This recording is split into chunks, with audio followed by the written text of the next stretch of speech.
Yeah, so few of you, and it's basically a story about how she reached out to a neighbor of her daughter's and befriended her over a period of years, and that friendship led to the lady coming to a milestone in her spiritual journey where she actually embraced Jesus into her life. And as I reflected on that story that Helen shared that Sunday, I keep coming back to this, man, that took courage. Courage on Helen's part to reach outside of her comfort zone like that. When it comes to reaching out to people outside of my comfort zone, I have to admit I'm a really big chicken. I just get all kind of wobbly inside. You know about when James Bond introduced himself to a chicken, right? He says, "I'm Bond, James Bond." And the chicken said, "I'm Ken, Chick Ken."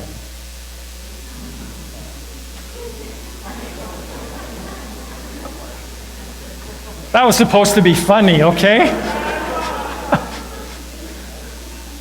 I know it's kind of a dad joke, but anyway. So today I want to kind of walk through a story, and I'm going to just read a couple of verses from the middle of the story, but I'm just going to tell the story kind of as we do this. So this story is found in a book in the New Testament called Acts of the Apostles. So Acts of the Apostles was written by Luke. Luke was a historian. He was a physician by trade, but a historian by passion. And he gathered a whole bunch of information from first-hand witnesses to the things that happened. So he wrote one book, which we call the Gospel of Luke, which was about Jesus.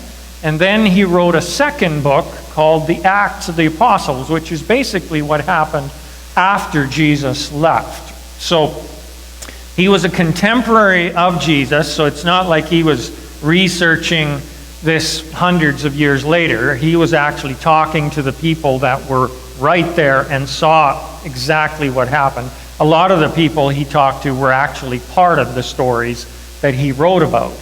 So in Acts chapter 10, there's this story about a guy named Peter. So Jesus had basically come. He had been predicted for, literally hundreds of years by a bunch of different people.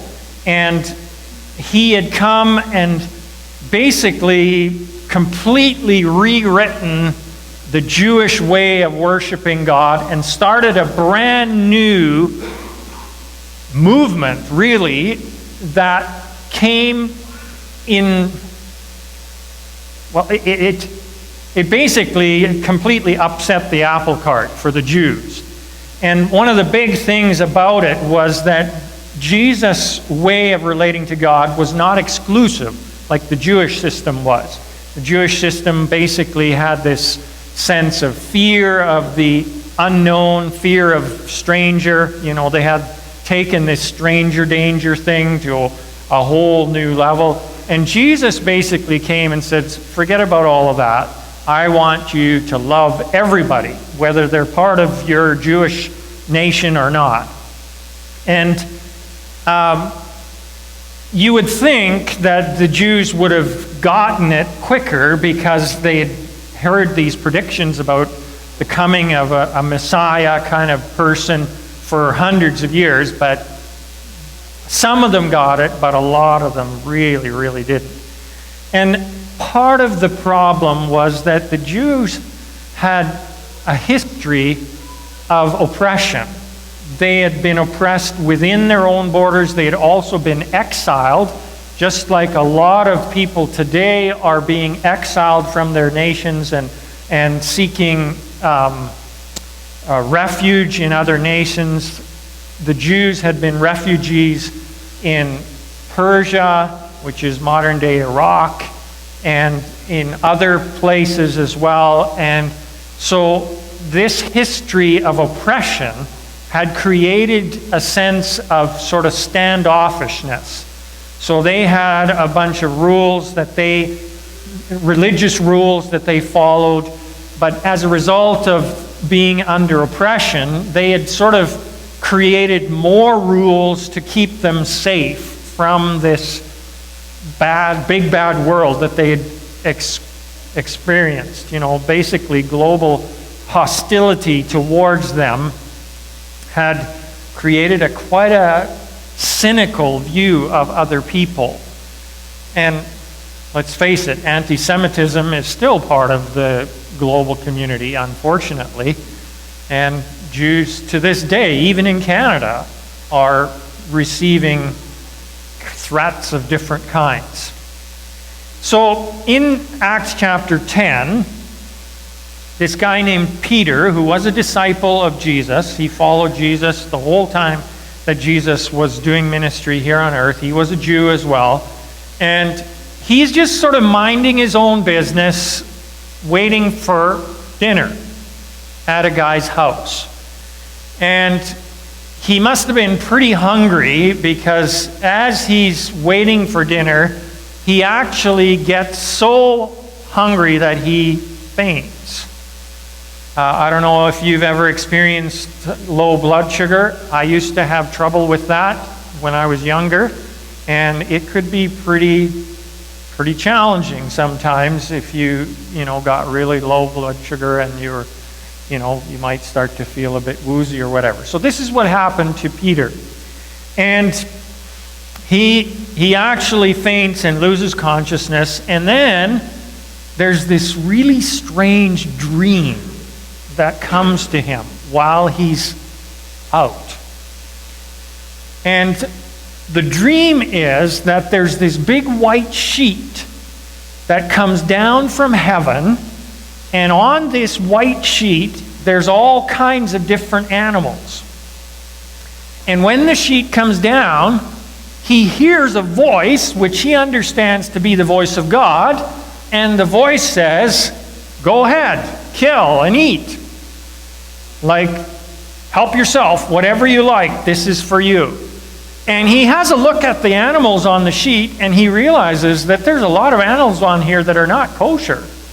Like Jews don't eat pork, for example. They don't eat shellfish. They don't eat, a lot of different meats they're pretty careful with. And this sheet has all of those on there, and Peter responds, being the good Jewish boy that he is, No, I can't do that. This isn't all kosher meat. And then this voice says, "No, don't call anything that I have made clean unclean." Or basically what he's saying is, don't call it non-kosher if I've made it kosher. And then the sheet goes back up to heaven. And then it comes back down, and the same thing repeats again, second time, and then a third time. And then Peter comes to, and he's sitting there thinking, I wonder if God is trying to tell me something through this sort of dream that he's had. And that had happened down through history. The Jewish history is such that it had, those kinds of things had happened. Now, I don't know exactly what Peter was thinking. Maybe he was thinking, well, if that was God, I'm not sure that God is vegan. I'm just saying. God might not be vegan after all. I mean, I have a lot of respect for vegans. I actually eat vegan every morning when I have my oatmeal. But God just might not be vegan. Anyway, he might have been thinking that, but I kind of doubt that, because when the story goes on, he's actually starting to think about this whole thing of doing stuff as a Jew that they really weren't supposed to do. And lo and behold, right after he comes to from this thing, whatever it was, there's a knock at the front gate, and there's some non-Jewish guys that show up, and they are looking for him. And so he starts chatting with them, and they tell him that their boss, who was a Roman, so not a Jew, actually had this revelation thing. An angel appears to him and tells him to look up this Peter guy, and the angel even told him where exactly he was. And the mind-blowing thing is, Peter was not at his own house. He was staying with somebody else. But the angel actually told this Jewish, or this non-Jewish Roman guy, Cornelius was his name, what house he was staying at, and that he should go and ask him to come, and he would tell him about how to find salvation. And so, as Peter is talking to these guys, I mean, his first immediate reaction as a good Jewish boy is, well, I don't have anything to do with non-Jewish people. I'm just, that's outside of my thing. You know, we Jews don't do that. Remember, they'd made all these rules because they wanted to stay safe. So they saw the Romans as the oppressors that they needed to stay away from. And the Romans were oppressing the Jews at that time. And as Peter's talking to them, he starts putting two and two together. And he starts to see that, well, maybe actually the reason I saw that dream or vision or whatever it was because God was trying to tell me that I actually shouldn't play it safe and have nothing to do with these Roman people. Maybe he's telling me that I actually should kind of bridge the gap a little bit.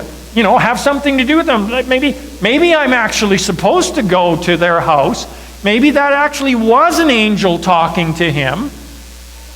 And maybe this is all starting to fit together like a bigger puzzle. And I'm just sort of one of the players in this.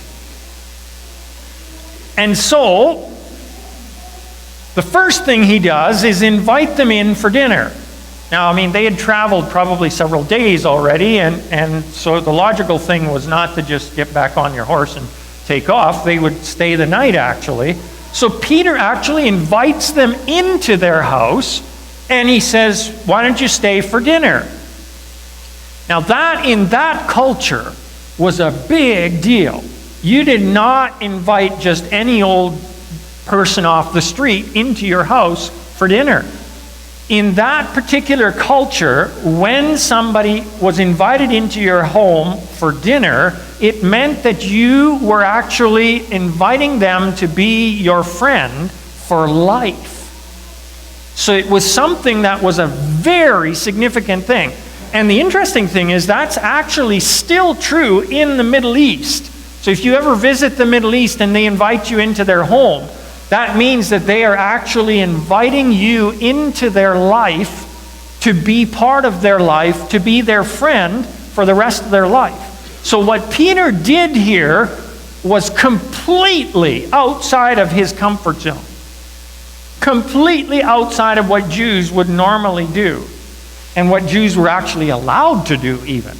Peter's completely doing something way off the charts of taboo for a Jewish person to do at that time.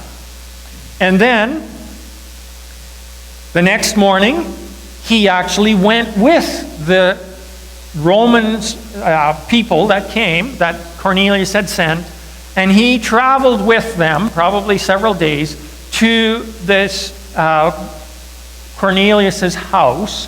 And when he arrives at that house, he goes in, and then this is what he says. So this is verse 28 and 29. You know it is against our laws for a Jewish man to enter a Gentile home like this or to associate with you. But God has shown me that I should no longer think of anyone as impure or unclean. So I came without objection as soon as I was sent for. Now, tell me why you sent for me." So Peter is sort of telling them, "Look, guys, I'm really not supposed to be here, but I think God is trying to tell me something, so I came anyway. Now, what did you want?"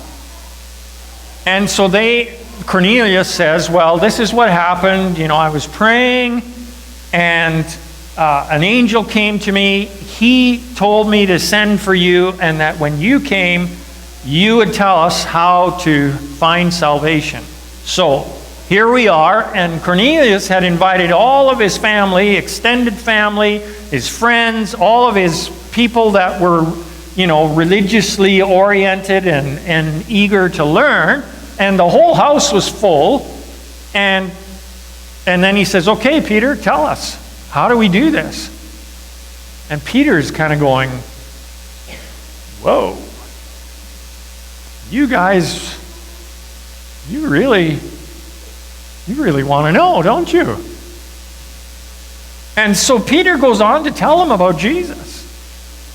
And as he's telling them about Jesus, their hearts are wide open, and they just go, "Yeah, this is exactly what we've been waiting for."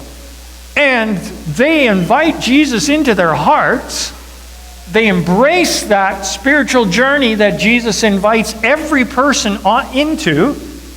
And Jesus literally comes into their lives, and it transforms them so visibly that Peter can see it on their faces. He can see it on their lives. He can see that this has really taken them to a completely different place spiritually.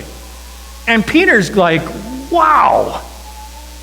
Because, see, Peter is sort of right on that kind of threshold where part of him gets it, that this is a new thing that they should walk into, but another part of him just is not totally sure yet. And so when he sees that these non-Jewish people are obviously being transformed through inviting Jesus into their lives, he's kind of like, "This is unbelievable. This is actually happening.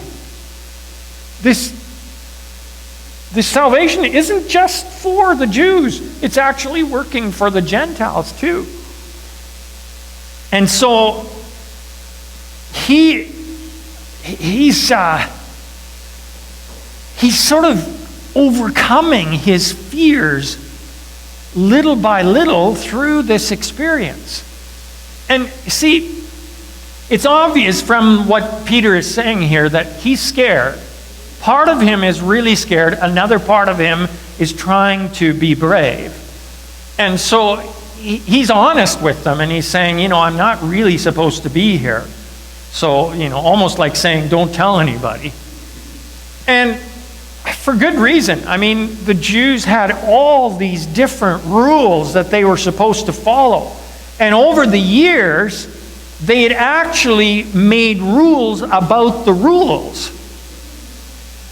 So they had the written law, but then they had the oral law, which was sort of the extra fence that they had built around the written law to keep them even more safe from violating the written law. And so the Jews had all of these safety measures to keep them safe from screwing up their lives. And Peter is kind of like, "You know what? This is really, really scary and risky, because I'm messing with not just the written law, but also the oral law and the fence around the fence." And he's just really, really scared. And let's face it, whenever we do things we've never done before, it feels scary. But at the same time, Peter is starting to recognize what Jesus actually did. when he died on the cross, when he came to earth, Jesus actually replaced all of those rules with just one thing. That was love. He said, all I want you to focus on is love. Love God, love each other. That's all that really matters. That is the thing. And so Peter is starting to sort of cross that bridge, if you will, into the love zone, away from the rule zone. And it's scary because if you've lived under a lot of rules all of your life, it feels really scary to leave all of that behind. Like, what if bad things start to happen to me? And the other thing you got to realize about Peter here is that Peter is in a situation where he's surrounded by not only non-Jews, but non-Christians. These people don't know who Jesus is. They've never given their life to Jesus. And God is literally using these non-faith people to teach Peter how to move into the realm of love, which is what God has called them to. And so Peter, he's just mind blown because he has all of his life listened to rabbis. Rabbis are Jewish religious teachers, and Jesus was a rabbi, and they would teach them how to live their lives. These people are not rabbis. These people are anything but rabbis, and yet God is using them to teach Peter about how to live his life the way Jesus wants. Can you imagine how mind-blowing that would be for Peter? Like he is in a completely new zone in his life. And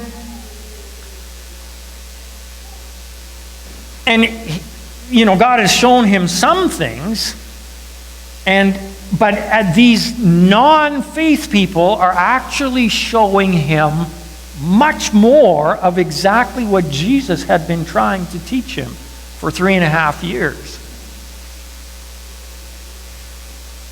So what has this got to do with us today? Well, actually, I think there are some very important parallels here. See, I think one of the things that we can take from this story is that, for one thing, we can only learn so much about God's love while we stay in our own little safe zone. Imagine if Peter, when God gave him that vision and he's trying to wrap his head around that, if he had said, well, I just need to kind of take some time here to study the Jewish scriptures and to just sort of pray about this. If he had just isolated himself in that house and sent those Romans back to wherever they came from and just said, I just need to be by myself here for a bit and just meditate on this, Peter wouldn't have understood nearly what God wanted him to understand. You can only get so far when you isolate yourself from other people. And I find people like this from time to time, and I've been tempted to do this too, where it's like, you know what, I just need to be by myself. I just need to kind of think this through. And I don't think God has anything against us, thinking things through, not by any means. But sometimes I believe God actually wants us to take steps outside of where we normally feel comfortable in order to learn something new. And if you are part of our family here and you have never invited Jesus into your heart, you're not, on that same kind of wavelength with God as what maybe you feel like some others are, I applaud you for taking steps to move forward in your faith journey. And the truth is, we as a church family need you to be here. Because just like Peter, we can learn from you. We can learn from the things that God is showing you on your faith journey. And you have the courage to take steps into this environment, which may feel somewhat unsafe for you, in order for you to take steps forward. And so we're really all on the same page in some senses, in that we're all trying to move forward and learn from each other. So good for you. Don't ever feel like, well, I don't know if I belong at the Family Worship Center because I'm not on the same page in some areas of my faith as what they talk about. You belong. We need you.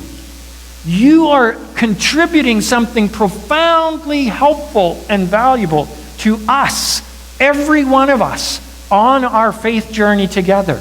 So don't let anybody ever give you the impression that this is an exclusive club and you somehow don't belong or don't fit. You belong here. And the truth is, we will never fully learn to love until we step outside of our own little comfort zone. See, it's easy, well, I was going to say it's easy to love those within our own comfort zone, but that's not necessarily true either. Sometimes those are some of the hardest people to love. But it is easier from a courage standpoint to love the people in our own comfort zone than it is to reach outside of them, especially for people like me, because I'm kind of a little bit quiet, introverted, shy maybe, and reaching out to people outside of the circles that I normally are in feels scary for me. But yet I know that it's good for me. It's healthy for me. God teaches me through them. And that's why I need to do this. And the truth is, we're called to stop listening to all the reasons why it's too scary to reach out in love to those people. See, Peter, he had to put aside all of those rules and scary thoughts that went with the rules and say, okay, I'm going to take this step. I'm going to do this and just see where God takes me. And that's exactly what Jesus calls all of us to do from time to time in our lives. He calls us to lay aside all of those scary thoughts that go, oh, wow, oh, whoa, and go, you know what? I'm just going to go with this. And I'm just going to see what God teaches me through this. And really all that we are doing ultimately is breaking down this us-them mentality. It's so easy for us in our insecurity to focus on the differences between us and other people and create this us-them mentality. Yeah, that's them. That's what they do. This is us. This is what we do. And Jesus came to break down us-them thinking. He came to invite us into a way of thinking where we are all on this spiritual journey together, maybe in different ways, coming from different starting points and from different angles, but ultimately we are all on a journey of some kind, and we are in this together, maybe focusing on the things that we have in common rather than the things that separate us or that we don't have in common.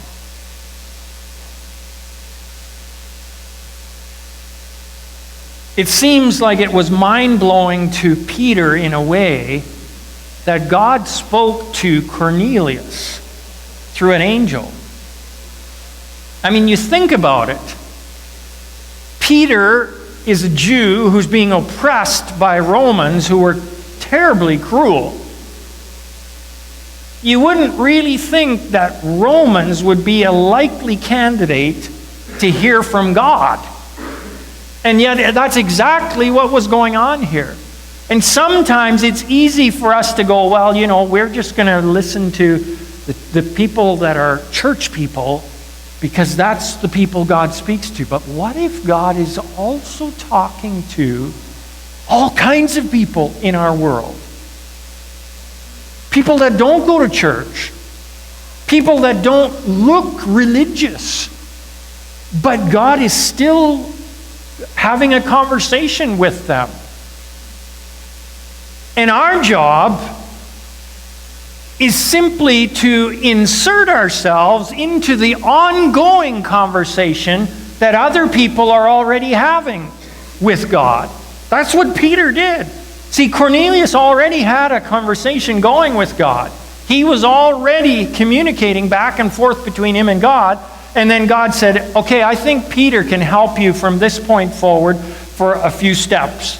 So let's bring Peter into this conversation. And Peter just inserted himself into that conversation and helped to move the conversation forward. And I believe that's exactly what God calls us to do as well. Now, the interesting thing was, Peter understood that his job was not to control the conversation, it was to contribute to the conversation. And this is sometimes where I have gone wrong. I feel like God is asking me to talk to somebody, have a conversation, insert myself into their God conversation, but I'm so insecure that when I step into that role, I start to try to control everything about that conversation. And I forget about the fact that I'm actually just a small cog in a much bigger machine that is God working things through with that person. And so I need to respect the fact that God has got this. He's working already. I'm just part of the picture. I'm not the picture. See, I don't know about you, but I actually hate it when people insert themselves into my conversations. Have you ever noticed that? You know, when I'm having a conversation with somebody over here and then somebody else just joins the conversation and starts taking over the conversation, and you go like, what's the deal, man? Like, who invited you? Like, I'm having a good conversation over here, and now, what's the deal? And especially if they take over the conversation. Have you ever been in a situation like that? You're talking to somebody, and then somebody puts their nose in there, and then all of a sudden you're standing outside the conversation, and then it's them two talking? It's kind of like, that's just rude. I hate that. I don't want to be that kind of person. But you see, that happens when the person inserting themselves into the conversation is all about me and what I want to say. There's another kind of inserting into the conversation that I actually enjoy, and that is when somebody inserts themselves into the conversation, but they actually have a genuine interest in me and in the other person. And when they have a genuine interest, they're not there to tell us what they know about it. They're actually there to learn and to grow together with us. And we all can be enriched through that. And that is exactly what Jesus calls all of us to do. See, Peter didn't arrive at Cornelius' house and take charge and kind of go, okay, now, you guys just forget everything you know. I'm going to take it from here. And then they all had to shut up.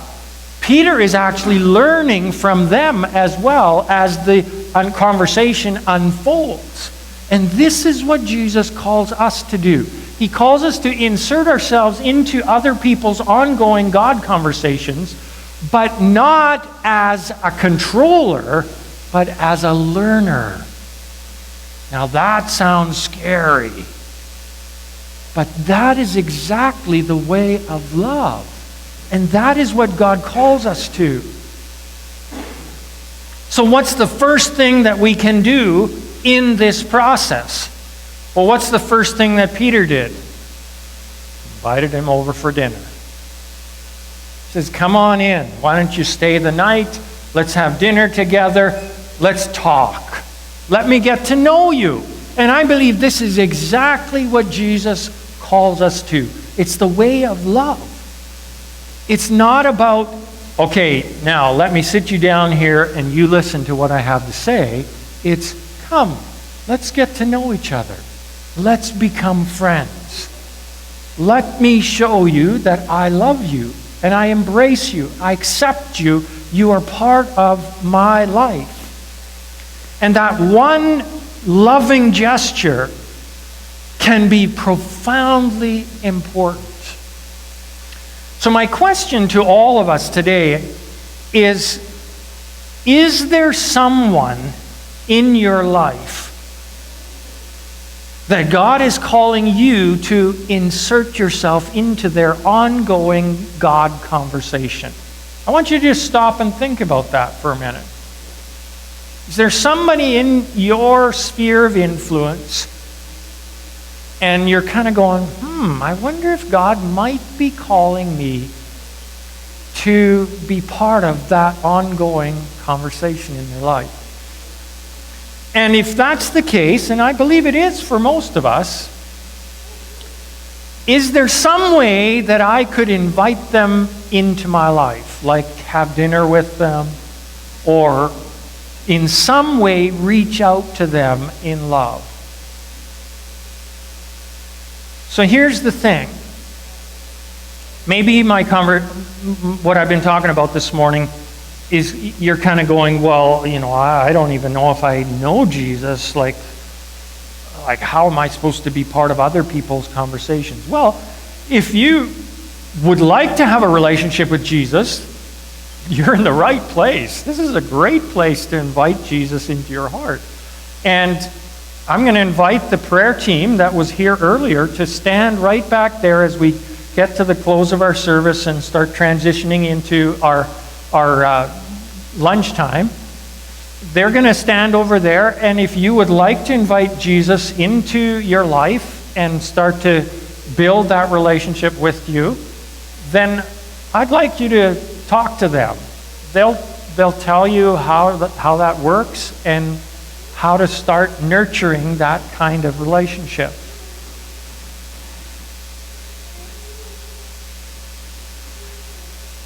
If you are already on a journey with Jesus, just think about, is there some good person like Cornelius who you think God has actually got their attention somehow,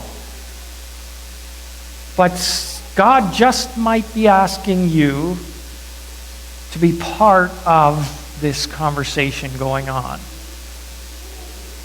And what's the one thing you could do to move in that direction, to show love that would build a sense of rapport or a sense of courage in them to be able to do that?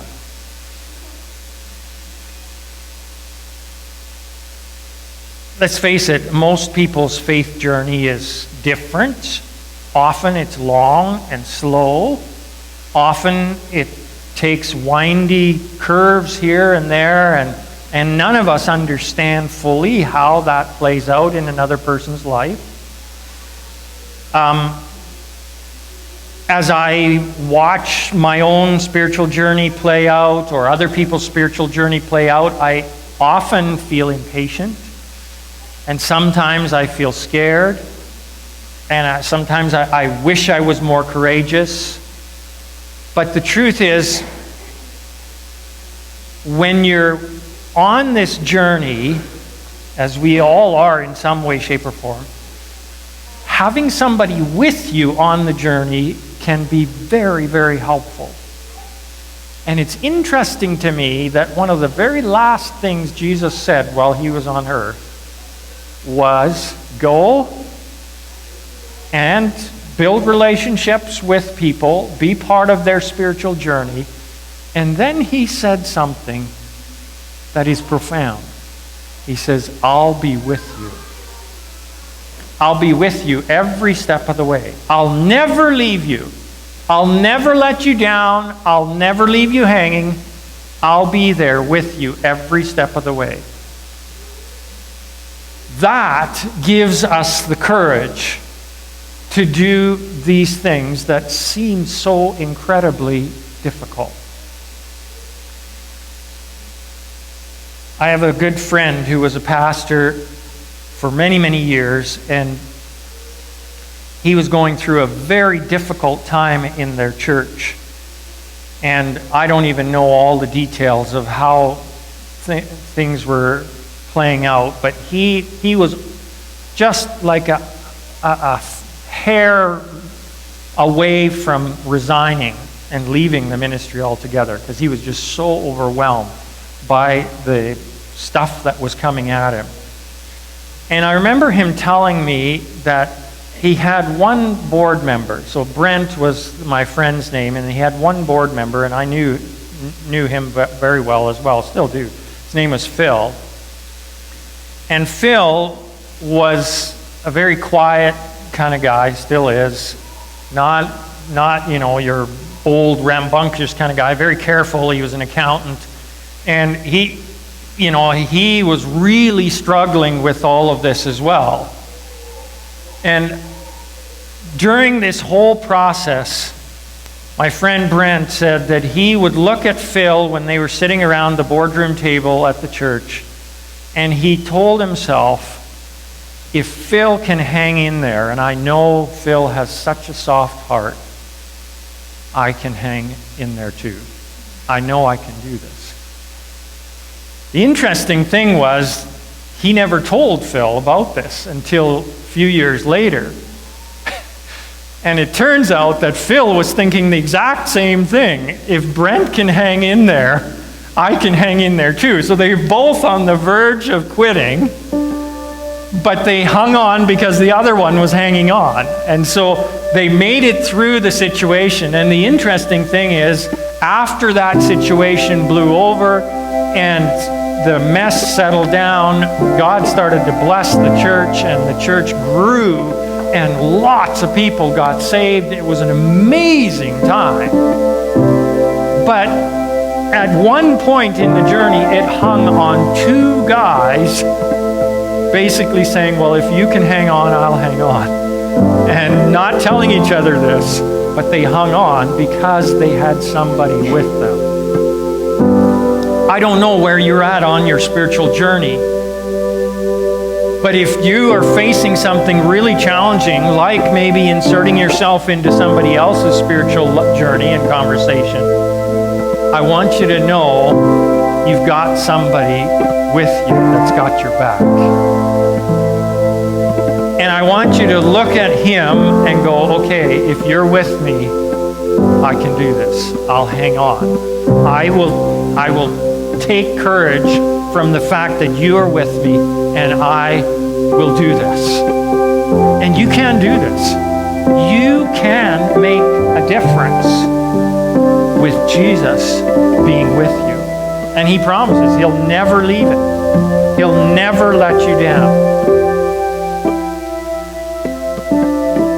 On that little white card in your program, it says connection on there. There's a place where you can check off if you are having spiritual conversations with people outside of the church. It's a place where you can let us know that I am taking a courageous step here to insert myself into another person's spiritual conversation with God, because I feel like that's what God is asking of me.